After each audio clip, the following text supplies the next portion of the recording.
नमस्कार विद्यार्थियों, श्री श्याम कॉलेज की ऑनलाइन क्लासेज में आपका स्वागत है। इस क्लास में हम बीए बीएड थर्ड ईयर के लिए विश्व का प्रादेशिक भूगोल पढ़ रहे हैं, जिसका ये 82वां भाग है।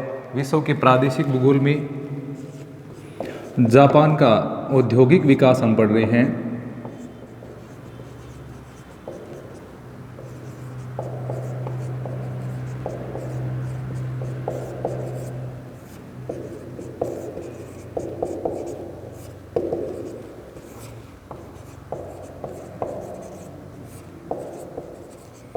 जापान के प्रमुख उद्योगों में हमने सबसे पहले सूती वस्त्र उद्योग के बारे में पढ़ लिया। सूती वस्त्र उद्योग के बारे में उसके प्रमुख केंद्र कौन कौन से हैं उनके बारे में हमने पढ़ लिया। अगला उद्योग है सिल्क इंडस्ट्री, या इसको हम कहेंगे रेशम उद्योग।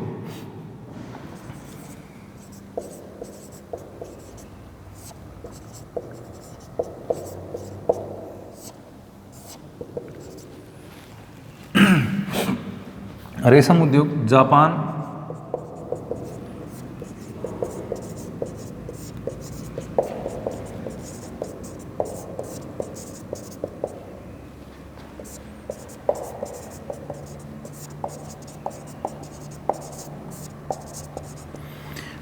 विश्व का सबसे बड़ा रेशम उत्पादक है, यानी विश्व में सर्वाधिक रेशम है वो जापान में उत्पन्न होता है, जिसमें रेशमी वस्त्र और रेशम का जो निर्माण है वो जापान में प्राचीन काल से ही किया जा रहा है। रेशम उद्योग जो है वो जापान का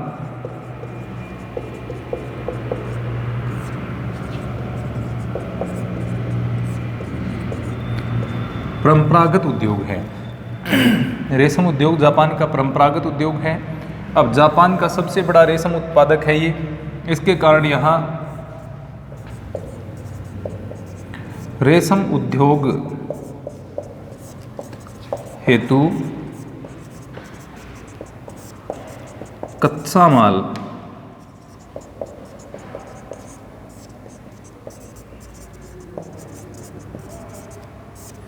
आसानी से उपलब्ध हो जाता है। अब रेशम का उत्पादन कैसे किया जाता है?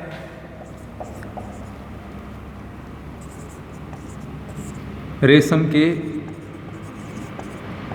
कीड़े जिनको कहा जाता है, रेशम के कीड़े पाले जाते हैं शहतूत के वृक्ष पर। जापान के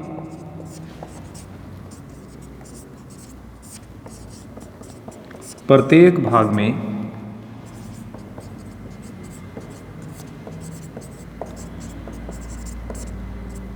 शहतूत के वृक्ष देखने को मिलते हैं। जापान के प्रत्येक भाग में शहतूत के वृक्ष पाए जाते हैं। इसी कारण के यहाँ पर कच्चा माल आसानी से रेशमी वस्त्र बनाने के लिए या रेशमी उद्योग के लिए आसानी से कच्चा माल है वो प्राप्त हो जाता है। अब रेशम के जो कीड़े हैं उनसे जो कोकून निर्मित होता है,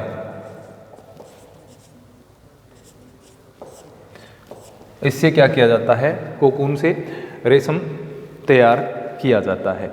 तो रेशम के कीड़े मुख्यतः शहतूत के पत्तों पर पाले जाते हैं और पूरे देश में ये शहतूत के वृक्ष पाए जाते हैं, अर्थात पूरे देश में रेशम का उत्पादन है वो जापान में होता है। इसी कारण क्या है, रेशम उत्पादन में ही अग्रणी स्थान रखता है। संपूर्ण जापान में या पूरे देश में ये शहतूत के वृक्ष है वो पाए जाते हैं। जो कोकून से धागा निकालना है, इसके अलावा रेशम बुनना, वस्त्र बनाने का कार्य है, वो जो घरेलू उद्योग हैं, यानी जापान के विशेषतः ये लघु उद्योगों में और घरेलू उद्योगों में ये कार्य है वो किया जाता है। यानी कोकून से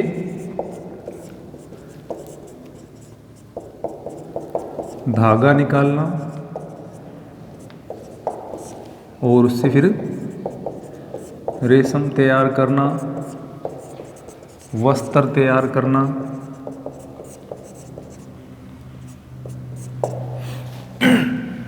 ये घरेलू उद्योग रहा है, जापान का परंपरागत उद्योग रहा है।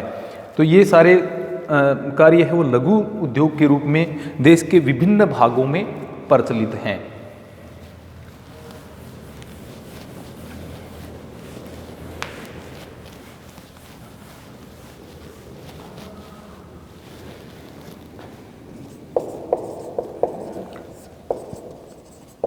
रेशम उद्योग से जुड़े कार्य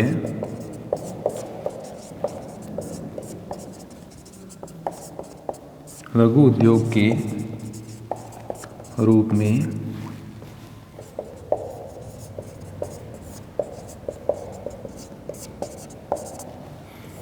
संपूर्ण जापान में ये फैला हुआ है। तो रेशम उद्योग से जुड़े हुए जो कार्य हैं, जैसे कोकून से धागा निकालना है, इसके अतिरिक्त रेशम बुनना तथा रेशमी वस्त्र बनाने का कार्य वो लघु उद्योगों के रूप में यहाँ पर अधिकांश भागों में प्रचलित हैं। इसका सर्वप्रमुख केंद्र अगर हम बात करें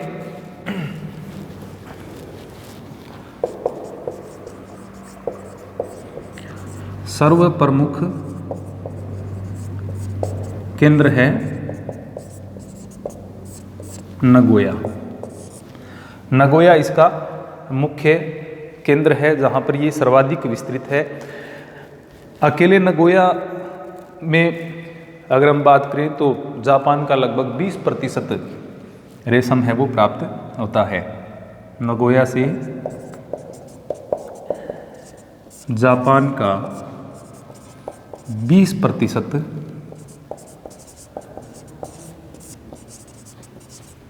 वस्त्र उत्पादन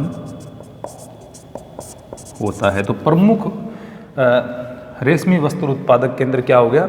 नगोया, जहाँ से 20% रेशमी वस्त्र का उत्पादन होता है। अन्य उत्पादक क्षेत्रों की अगर हम बात करें, इशिकारी, फुकुई, उमा,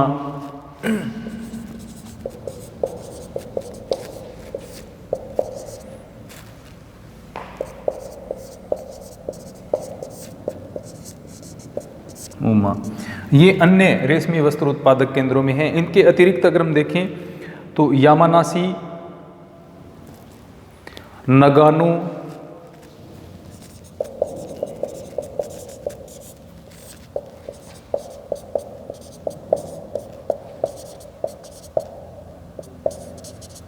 मियाकोहामा और क्वांटो प्रदेश जो है, ये रेशमी वस्त्र उत्पादन के केंद्र हैं। एक तो नगोया हो गया सबसे प्रमुख केंद्र, सर्वाधिक रेशमी वस्त्र का उत्पादन जहाँ पर होता है। इसके अलावा इशिकारी, फुकुई, उमा, यामानाशी, नगानो, याकोहामा और क्वांटो, ये जापान के प्रमुख रेशमी वस्त्र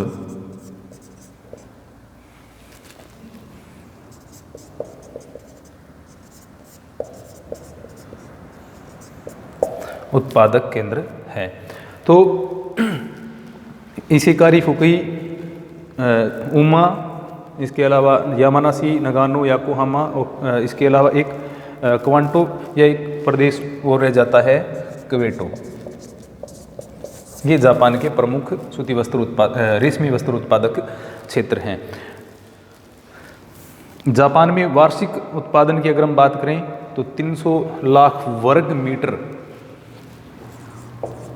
300 लाख वर्ग मीटर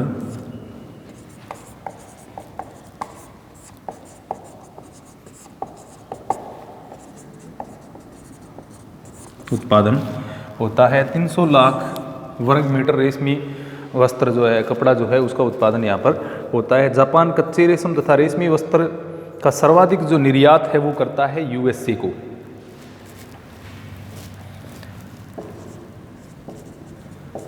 कच्चे रेशम का भी और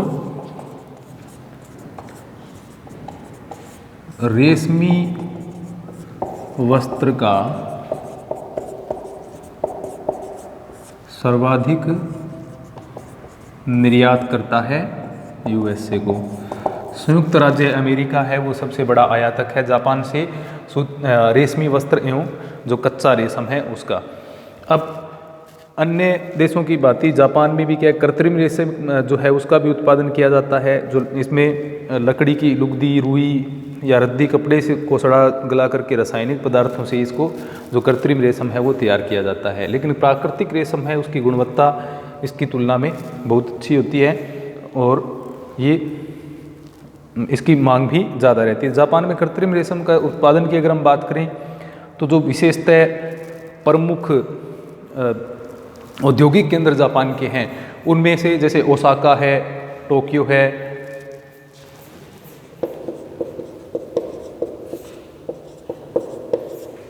यहाँ पर मुख्यतः क्या है, जो कृत्रिम रेशम का उत्पादन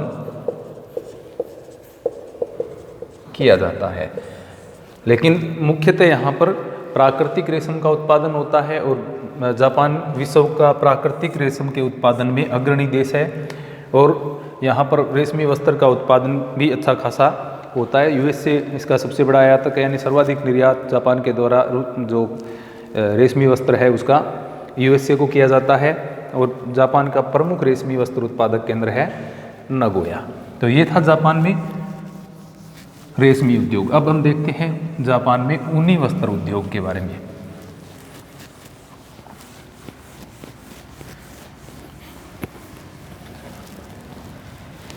अगला है ऊनी वस्त्र उद्योग।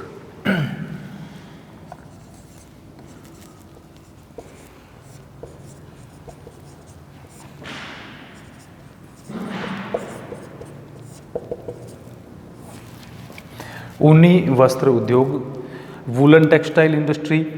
अब जापान है वो विश्व के प्रमुख ऊनी वस्त्र उत्पादक देशों में से एक है। विश्व के प्रमुख ऊनी वस्त्र उत्पादक देशों में विश्व का प्रमुख जो ऊनी वस्त्र उत्पादक देश हैं वूलन टेक्सटाइल इंडस्ट्रीज में कार्यरत है। जापान विश्व के प्रमुख ऊनी वस्त्र जो उत्पादक देश हैं उनमें से एक है और यहाँ पर ऊनी उद्योग का जो विकास है वो प्रारंभ हुआ था 1876 से। ऊनी वस्त्र उद्योग का प्रारंभ हुआ है 1876, या ये कह सकते हैं 19वीं शताब्दी के उत्तरार्ध से यहाँ पर इसका विकास हुआ है। अब जो विशेषतः ऊनी वस्त्र उद्योग की अगर हम बात करें तो ये लघु एवं कुटीर उद्योग के रूप में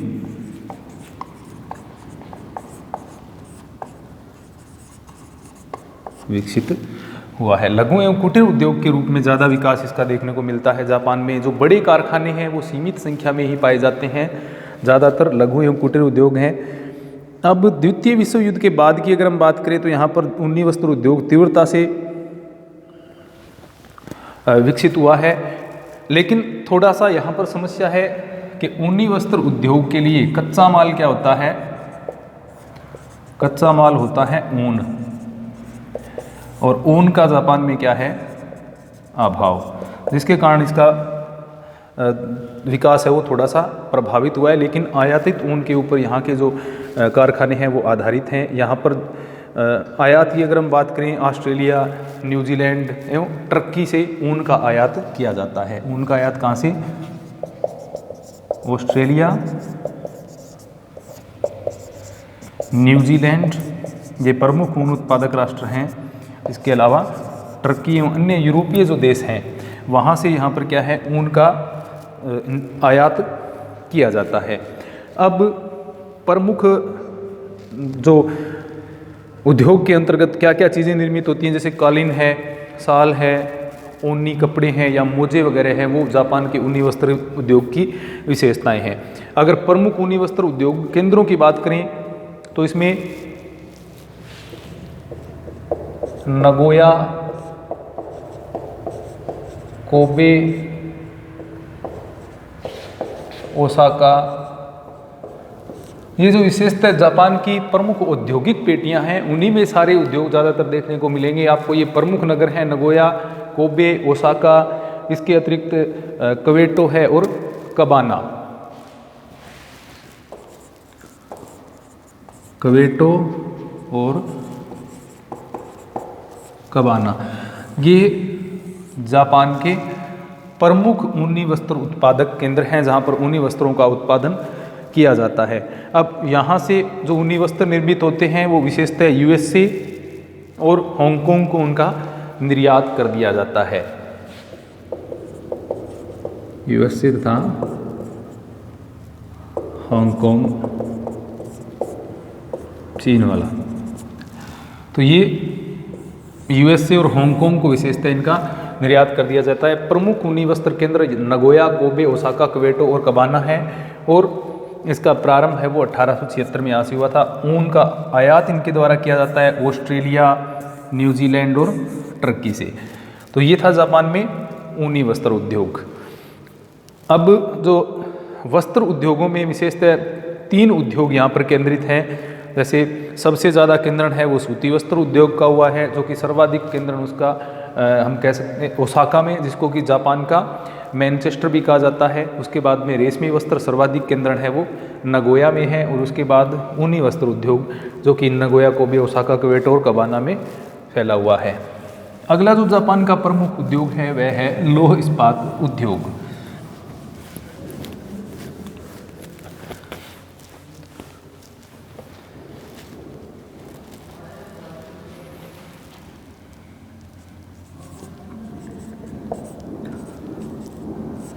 लौह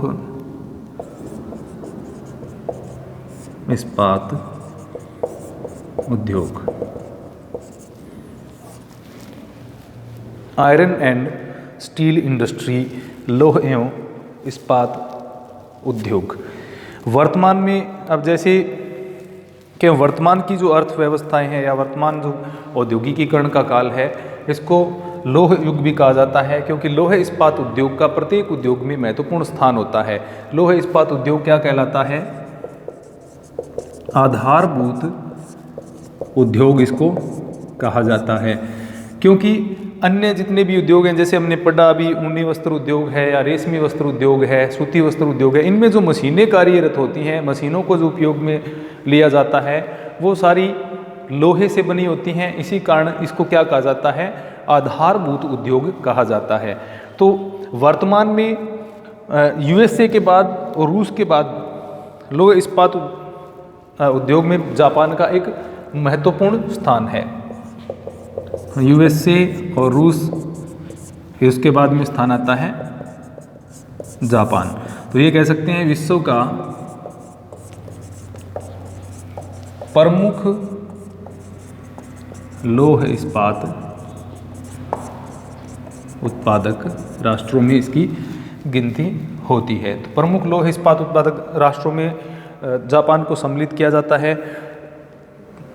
कुछ एक दशक पहले की अगर हम बात करें तो विश्व का द्वितीय 2 नंबर का सबसे बड़ा उत्पादक था जापान, यानी लौह इस्पात उद्योग या लौह इस्पात के उत्पादन में जापान का विश्व में दूसरा स्थान था कुछ एक दशक पहले। लेकिन वर्तमान में यूएसए है, रूस है या चीन के उत्पादन बढ़ने के बाद में इसका स्थान है वो थोड़ा सा पिछड़ गया है। अब प्रारंभ में जैसे कि हमने अन्य उद्योगों के बारे में देखा, द्वितीय विश्व युद्ध के बाद में जापान में औद्योगिक विकास है वो ज़्यादा तीव्र गति से हुआ। इससे पहले क्या ये छोटे उद्योगों के रूप में केंद्रित था। या जापान का जो प्रथम वृहत पैमाने के उद्योग की अगर हम बात करें तो उसकी स्थापना 1901 में हुई थी। जापान के प्राचीन उद्योगों में से एक है लौह इस्पात उद्योग भी। प्रथम वृहत कारखाना स्थापित हुआ 1901 में। इसकी स्थापना हुई क्यूशू द्वीप पर, और क्यूशू द्वीप के यावाता नगर में इसको स्थापित किया गया था। क्यूशू द्वीप के यावाता नगर में। तो प्रथम वृहत कारखाना है जापान का 1901 में लगा, क्यूशू द्वीप पर लगा। क्यूशू द्वीप के यावाता नगर में इसकी स्थापना की गई थी। अब इसके बाद में सैनिक आवश्यकताओं की पूर्ति के लिए प्रथम विश्व युद्ध हुआ उसके दौरान और द्वितीय विश्व युद्ध हुआ उसके दौरान में जापान में तीव्र गति से लौह इस्पात उद्योग का केंद्र जो ये कह सकते हैं विकास हुआ है।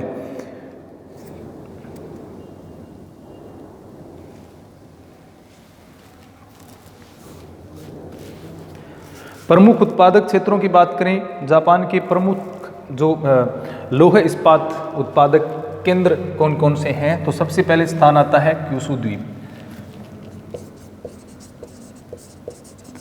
प्रमुख उत्पादक केंद्र।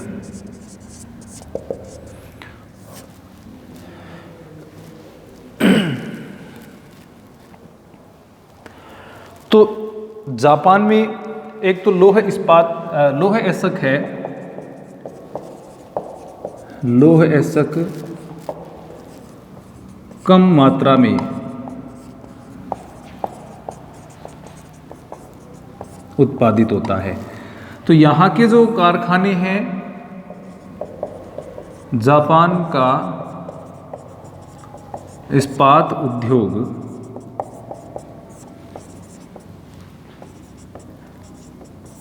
आयातित लौह ऐसक पर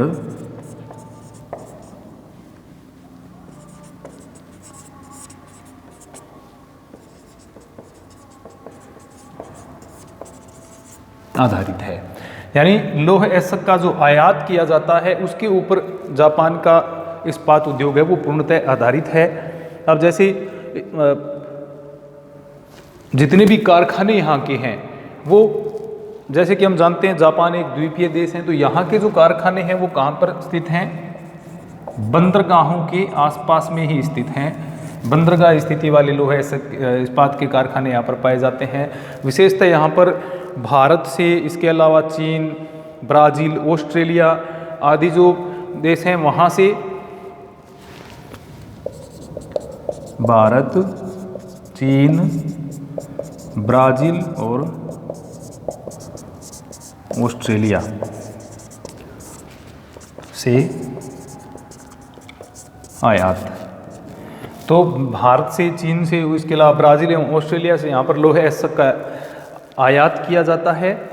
उसके बाद में यहाँ जो बंदरगाह स्थिति वाले कारखाने हैं वहाँ पर लौह इस्पात इससे तैयार किया जाता है। तो प्रमुख केंद्रों की अगर हम बात करें तो सबसे पहला आता है उत्तरी क्यूशू क्षेत्र।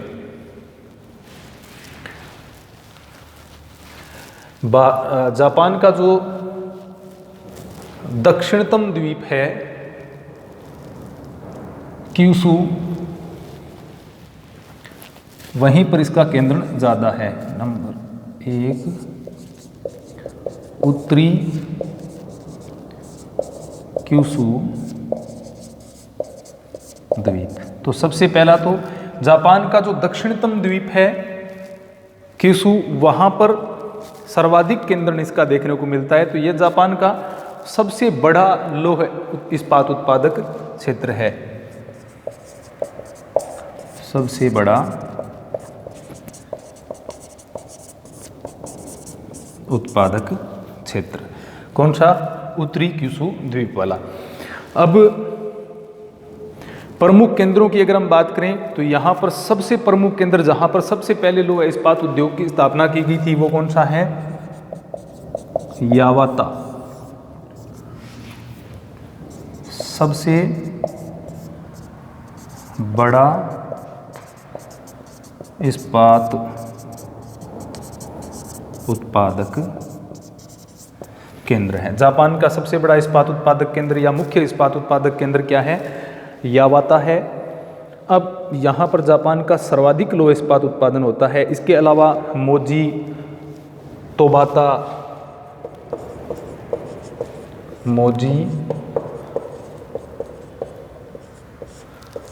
तोबाता, इसके अलावा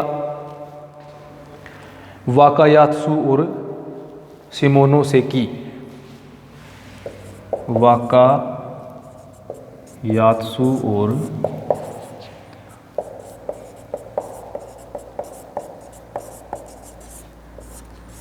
शिमोनोसेकी, ये क्या हैं? प्रमुख उत्पादक केंद्र हैं। जापान के जो पहला उत्पादक केंद्र हम पढ़ रहे हैं उत्तरी क्यूशु द्वीप, उसके प्रमुख कौन कौन से हैं? यावाता सबसे बड़ा है, उसके बाद में मोजी तोबाता, वाकायात्सु और शिमोनोसेकी यहाँ के प्रमुख इस्पात उत्पादक केंद्र हैं। यावाता और मोजी जो है, इसे यावाता मोजी के क्षेत्र के नाम से भी जाना जाता है। ये जो पूरा क्षेत्र है यानी उत्तरी क्यूशु द्वीप है, उसको क्या कहा जाता है? इसके अलावा यावाता मोजी क्षेत्र के नाम से भी इसको जाना जाता है। ये इसके अन्य केंद्र हैं। यहाँ के जो कारखाने हैं वो अधिकांशतः, जैसे कि हमने देखा जापान में लौह ऐशक का उत्पादन कम होता है, तो यहाँ के जो अधिकांश कारखाने हैं वो आयातित लौह ऐशक पर आधारित हैं। अन्य जो लौह इस्पात उत्पादक केंद्र हैं जापान के, उनके बारे में हम अगली क्लास में पढ़ेंगे। धन्यवाद।